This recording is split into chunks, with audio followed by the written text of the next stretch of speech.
আসসালামু আলাইকুম। Recipe by beauty চ্যানেলে আপনাদেরকে স্বাগত জানাই। আজ আপনাদের সঙ্গে শেয়ার করব সেদ্ধ আলু আর ডিম দিয়ে একেবারে নতুন একটি রেসিপি। ঘরে মাছ মাংস না থাকলে এই রেসিপিটা আপনারা রান্না করে খেয়ে দেখতে পারেন। এই রেসিপিটা মাছ মাংসের স্বাদকেও কিন্তু হার মানাবে। তো অবশ্যই স্কিপ না করে পুরো রেসিপিটা দেখে নেবেন। আশা করছি আপনাদেরকে খুবই ভালো লাগবে। তো চলুন রেসিপিটা শুরু করি। এখানে দেখুন বড় সাইজের 4টে আলু সেদ্ধ করে নিয়েছি। তো আলুগুলো আমি প্রথমে ছোট করে কেটে নিয়েছিলাম, তারপরে সেদ্ধ করে নিয়েছি। আলুগুলো সেদ্ধ করে নেওয়ার পরে হালকা আমি ম্যাশ করে নিয়েছি। আপনারা দেখে হয়তো বুঝতে পারছেন আমি পুরোপুরি ম্যাশ করিনি। আপনারা এইভাবে আলুগুলোকে ম্যাশ করে নেবেন। আর এখানে আমি আমার পরিমাণ মতো নিয়ে নিয়েছি, আপনারা আপনাদের পরিমাণ মতো নিয়ে নেবেন। আলুগুলো আমি সাইডে রেখে দিচ্ছি। এবার আমি এখানে একটা মিক্সিং বোল নিয়ে নিলাম। মিক্সিং বলে আমি 3টে ডিম দিয়ে দিচ্ছি। তো বাটিতে ডিমগুলো আমি ভেঙে নিয়েছি, একে একে ডিমগুলো দিয়ে দিচ্ছি। তো এইভাবে আপনারা বাটিতে ডিম ভেঙে নেবেন, কারণ ডিম পচাও থাকতে পারে, সেজন্য এইভাবে আলাদা করে ভেঙে নিয়ে তারপরে কিন্তু একসাথে ডিমগুলো নিয়ে নেবেন। তো এখানে আমি 3টে ডিম নিয়ে নিলাম, আপনারা চাইলে ডিমের পরিমাণ বাড়িয়ে নিতে পারেন। এবার আমি এখানে দিয়ে দিচ্ছি হাফ চা চামচ লবণ,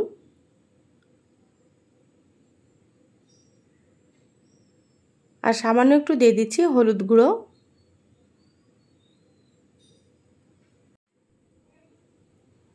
এবার আমি এখানে দিয়ে দিচ্ছি একটা ছোট সাইজের পেঁয়াজ কুচি। পেঁয়াজটা আমি ছোট করে কুচি করে নিয়েছি। আর দিয়ে দিচ্ছি 2টো কাঁচামরিচ কুচি। তো এখানে আপনারা ঝাল বুঝে কাঁচামরিচ দিয়ে দেবেন, যে যেমন ঝাল খেতে পছন্দ করেন। এবার একটা কাঁটা চামচ দিয়ে খুব ভালোভাবে মিশিয়ে নিচ্ছি। সুন্দর করে মিশিয়ে নিতে হবে।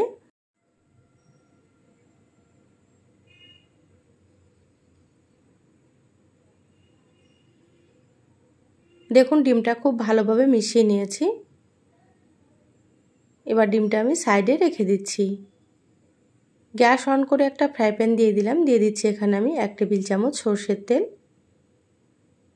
তো রান্নাটা আমি সরষের তেলে করছি, আপনারা চাইলে সাদা তেল দিয়েও করতে পারেন।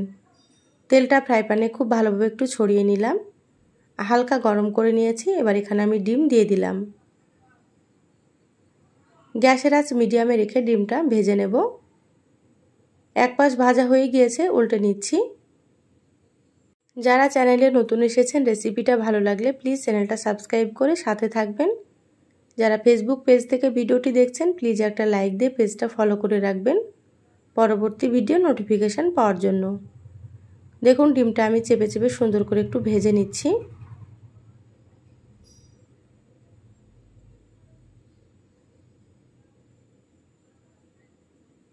দেখুন ডিম ভাজা হয়ে গিয়েছে। খুব বেশি কড়া করে ভাজা যাবে না, হালকা করে কিন্তু ভেজে নিতে হবে।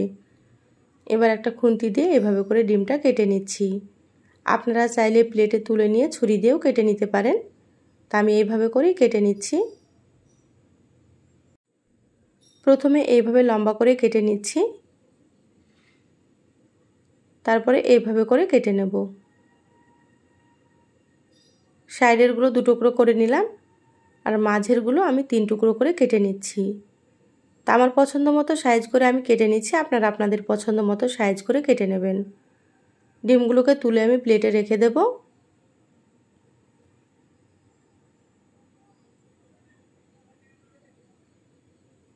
গ্যাসে আবারও একটা কড়াই দিয়ে দিলাম। দিয়ে দিচ্ছি এখানে 2 টেবিল চামচ সরষের তেল। তেল হালকা গরম হয়ে গিয়েছে, দিয়ে দিলাম হাফ চা চামচ কালো জিরা, আর দিয়ে দিলাম এখানে বড় সাইজের একটা পেঁয়াজ কুচি। এবার নেড়েচেড়ে পেঁয়াজটা একটু ভেজে নেব। পেঁয়াজগুলো একেবারে লালচে কালার করে ভাজার দরকার নেই, হালকা করে ভেজে নিলেই হয়ে যাবে। দেখুন পেঁয়াজগুলো ভাজা হয়ে গিয়েছে। এবার আমি এখানে দিয়ে দিচ্ছি 1 চা চামচ আদা বাটা, আর দিয়ে দিচ্ছি 1 চা চামচ রসুন বাটা। এবার আদা রসুনটা ভেজে নেব কাঁচা গন্ধ চলে যাওয়া পর্যন্ত। গ্যাসের আঁচ মিডিয়ামে রেখে 2 মিনিট ভেজে নিচ্ছি।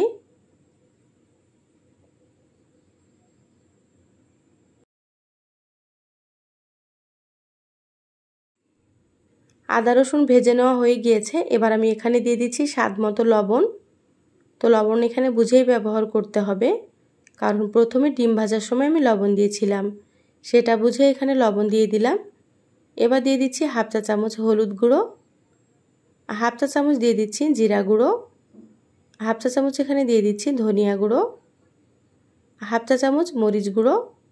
তো এখানে আপনারা ঝাল বুঝে মরিচ গুঁড়ো ব্যবহার করবেন।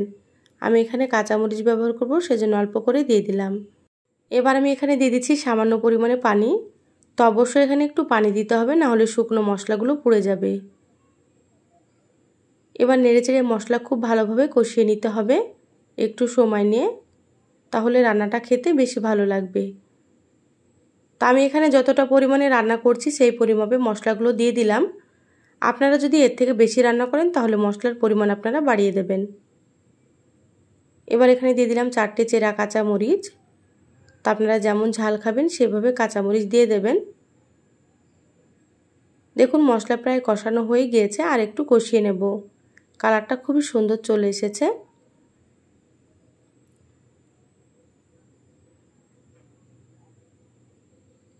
মশলা সুন্দর মতো কষানো হয়ে গিয়েছে। এবার আমি এখানে দিয়ে দিচ্ছি সেদ্ধ করা আলু।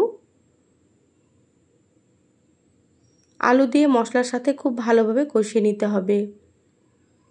গ্যাসের আঁচ মিডিয়ামে রেখে একটু সময় নিয়ে আলুগুলোকে কষিয়ে নিচ্ছি। আমার চ্যানেলে আরও অনেক রেসিপি আছে, চাইলে আপনারা আমার রেসিপিগুলো দেখে নিতে পারেন, দেখবেন ভালো লাগবে। আমি সবসময় আপনাদেরকে ঘরে থাকা মশলা দিয়ে সাধারণ রেসিপিগুলো একটু সুন্দর করে দেখানোর চেষ্টা করি। আমার রেসিপিগুলো কেমন লাগে অবশ্যই চ্যানেলের কমেন্ট বক্সে জানাবেন। দেখুন আলু খুব ভালোভাবে কষিয়ে নিচ্ছি। আলুগুলো সুন্দর মতো কষানো হয়ে গিয়েছে। এবার আমি এখানে দিয়ে দিচ্ছি পরিমাণ মতো পানি। এখানে আমি 3 কাপ পরিমাণে পানি দিয়ে দিলাম। খুব ভালোভাবে একটু নেড়েচেড়ে নিচ্ছি। আর এই রান্নাটা একটু ঝোল করলে বেশি ভালো লাগবে। এবার এখানে দিয়ে দিলাম হাফ চা চামচ গরম মশলার গুঁড়ো। গরম মশলার গুঁড়োটা নেড়েচেড়ে একটু মিশিয়ে নেব।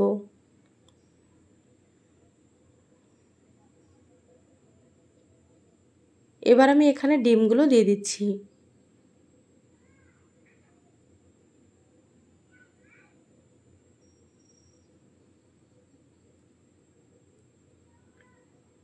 এখানে সম্পূর্ণ ডিমগুলো আমি দিয়ে দিলাম। এবার একটু নেড়েচেড়ে নিচ্ছি। এবার ঢাকা দিয়ে 5 মিনিট রান্না করে নেব। যেহেতু আলুগুলো সেদ্ধ করা আছে খুব বেশি সময় লাগবে না রান্না হতে। 5 মিনিট রান্না করে নিয়েছি, ঢাকাটা খুলে নিলাম। এবার একটু নেড়েচেড়ে নিচ্ছি। দেখুন ঝোলটা অনেকটাই কমে গিয়েছে, আর কালারটাও কিন্তু খুবই সুন্দর চলে এসেছে, আপনারা হয়তো দেখেই বুঝতে পারছেন। এবার আমি এখানে দিয়ে দিচ্ছি ধনিয়া পাতা কুচি। ধনিয়া পাতা দিলে কিন্তু খেতে ভালো লাগবে, তো যারা পছন্দ করেন দিয়ে দেবেন, আর যারা পছন্দ করেন না স্কিপ করতে পারেন। ধনিয়া পাতাটা একটু নেড়েচেড়ে মিশিয়ে নিচ্ছি। আর রান্নাটা এরকম একটু ঝোল করে রান্না করতে হবে, কারণ এটা নামানোর পরে অনেকটাই ঘন হয়ে যাবে। রান্না হয়ে গিয়েছে, গ্যাস বন্ধ করে দিলাম। ঢাকা দিয়ে 2 মিনিট রেখে তারপরে আপনাদেরকে আমি দেখাচ্ছি। দেখুন 2 মিনিট পর বলে ঢেলে নিয়েছি। মাশাআল্লাহ কালারটা দেখুন কত সুন্দর হয়েছে। এই রেসিপিটা গরম ভাত, রুটি, পরোটার সাথে আপনারা খেতে পারেন। এই রেসিপিটা মাছ মাংসের স্বাদকেও কিন্তু হার মানাবে। তো কেমন লাগলো অবশ্যই চ্যানেলের কমেন্ট বক্সে কমেন্ট করে জানাবেন। ভালো লাগলে একটা লাইক দিয়ে যতটা সম্ভব আপনারা ভিডিওটা শেয়ার করে দিবেন। সবাই ভালো থাকবেন, সুস্থ থাকবেন। ফিরে আসবো আবারও কোনো নতুন রেসিপি নিয়ে। ধন্যবাদ সবাইকে। আল্লাহ হাফেজ।